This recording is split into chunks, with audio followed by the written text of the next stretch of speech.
Yun guys, pabalik na ako sa aking lodge house dito sa Mayon Lodging dito sa Bicol. Bicol ba to? Dito sa Albay. Ayan, Mayon Lodging. Bumili na ako ng dinner ko. Kasi nga ang mahal na mga tinda. Nag cowboy style na lang ako.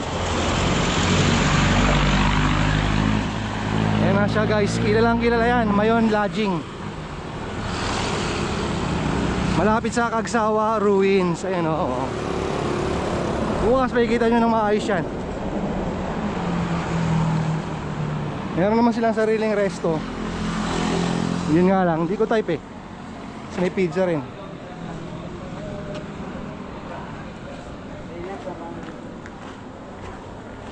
So bukas ulit guys, kakain muna ako at matutulog na. Yun guys, room tour tayo dito sa Mayon Lodging. Ito nga pala yung room ko. Standard lang. So yan, may TV, may cabinet, towel, maraming outlet. Ngayon dyan, yun ba, TV outlet na yun, yan, may maliit na lamesa. Diyan ako kumain ng gabi. Tapos to yung standard bed natin. And charging pa ako. So yeah, may wifi din sila. Siyempre aircon. So ito yung bathroom. Yeah, simple lang. May raindrop na shower. Shampoo, body wash. Yeah. May bidet. Yan ang pangmalakasan. May bidet.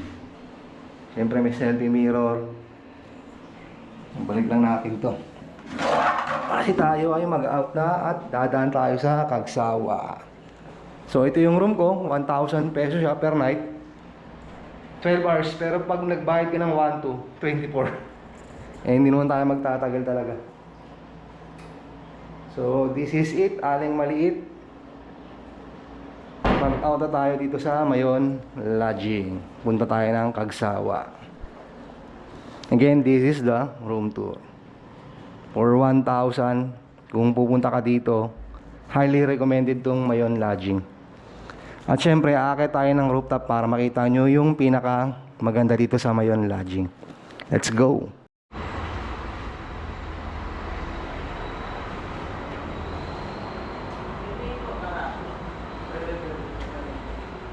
So guys, ito yung second floor. So last time na pumunta kami dito kami sa tapat ng water dispenser, yung kwarto na yan. So pangalawang punta ko na dito.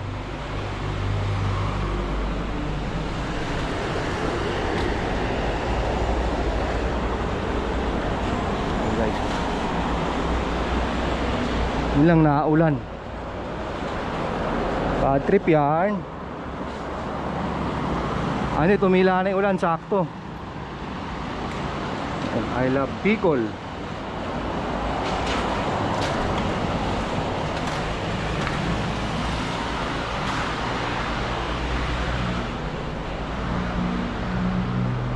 Yan, C2.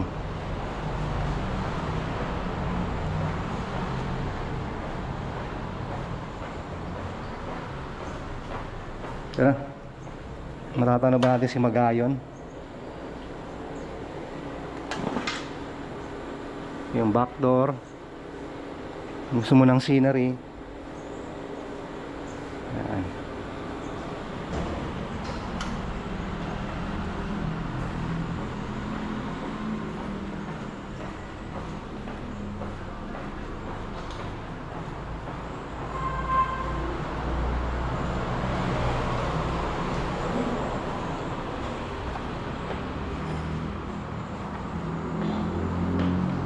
Yan, wala lang tayong choke, sayang.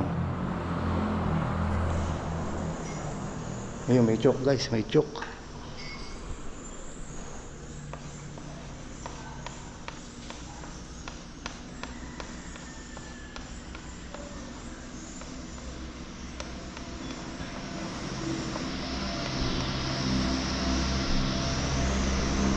Anis.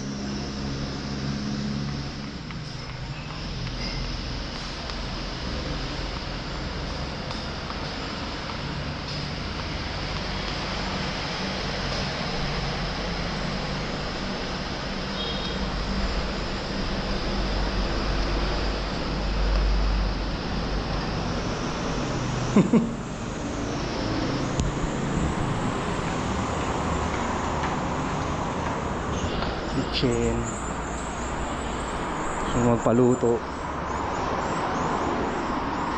Third floor.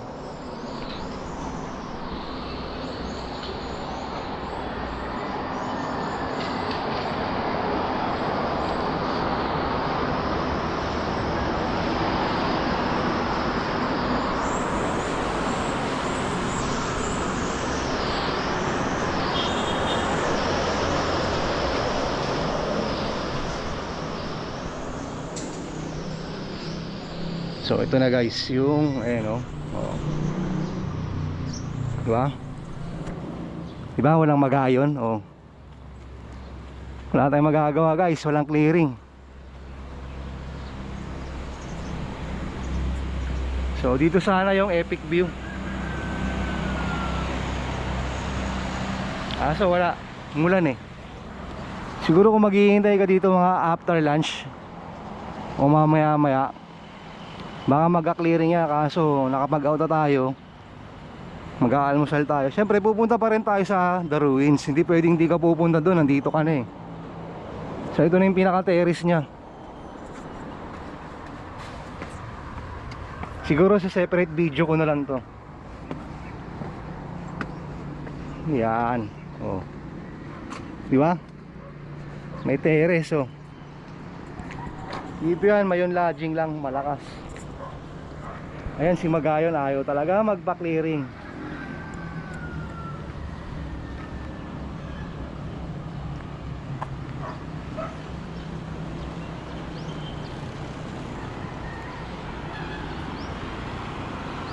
So yan na guys ha. Na-clearing eh. Wala tayong magagawa, ganun talaga. Sabi nga nila, hindi lahat ay ibibigay sa kamay mo. Not everything will be handed down to you.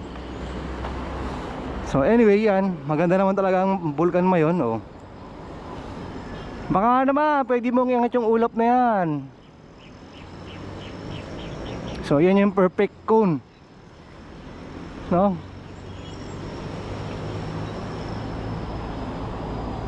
So yan talaga. So tara, baba na tayo, kuhain natin yung resibo at mag-out. 1,000. Lipat na tayo ng Bansate. Pinakamagandang bansa ngayon sa Amerika talaga. Apo. Wala naman tayo magagawa, susunod tayo sa ano ng bossing.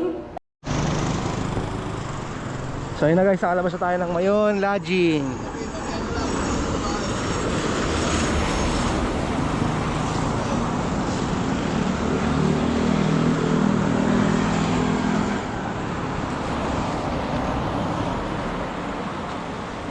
Kita nyo, punta naman tayo sa The Ruins dahil maaga pa at hanap tayo ng almusal. At syempre kung nagustuhan nyo ang video na to, huwag nyo kalimutan mag like, share and subscribe. Let's go!